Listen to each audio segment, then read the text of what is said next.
აქ ბაგრატის ხივია 25 წლის წინ მსგავს წარმატებაზე არც უოცნებია. დღეს ფიქრობს, რომ თავდადებულმა შრომამ და დისციპლინამ მსოფლიო აღიარებამდე თავისთავად მიიყვანა. სიკეთის რაინდის ტიტულის მფლობელი ცნობილი ქართველი ბარიტონი სასცენო მოღვაწეობის შთამბეჭდავ თარიღს სამშობლოში აღნიშნავს.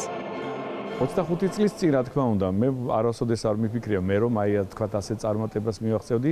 მე მხოლოდ ვიყავი ძალიან ერთი ჩემი თავი რასი მინდა შევაქო, ძალიან შრომის მოყვარე და ძალიან დისციპლინირებული. არასოდეს მიფიქრია რომ მე აუცილებლად იქ უნდა ვიმღერო, ამას უნდა მივახციო. სპეციალურად საიუბილეო კონცერტისთვის თბილისშია სახელგანთქმული ქართველი სოპრანო იანო ალიბეგაშვილი. ქართული ბარიტონის თანაკურსელი ლადო ათანელთან და ლეგენდარულ ქართულ დირიჟორ ჯაზულ კახიძესთან ერთად ქართულ საოპერო სცენაზე დებიუტს იხსენებს. სიმბოლურია ისიც, რომ საზეიმო კონცერტს ხვალ სწორედ ჯაზულ კახიძის ვაჟი ვახტანგ კახიძე მდირიჟორებს.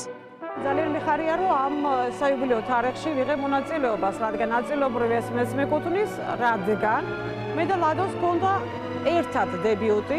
რა თქმა უნდა, შემოქმედებითი ღელვა არის, რომ გვინდა აი ის პირველი ნაბიჯები, როგორიც ახსოვს ჩვენს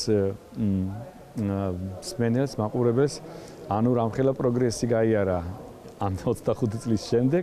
ნიუ-იორკი, ლონდონი, პარიზი, ვენა, რომელიმე პარტიის გამოყოფა უჭირს, თუმცა აღნიშნავს, რომ განსაკუთრებული იყო მეტროპოლიტენ ოპერის სცენაზე პაატა ბურჯულაძესთან ერთად შესრულებული პარტია და იტალიელ მაესტრო პლასიდო დომინგოსთან შემოქმედებითი ურთიერთობა. ხვალიდან კორძეძე კი სცენაზე მის მიერ დაარსებულ ვოკალისტთა კონკურსში გამარჯვებული ირაკლი კახიძესთან ერთად წარსდგება.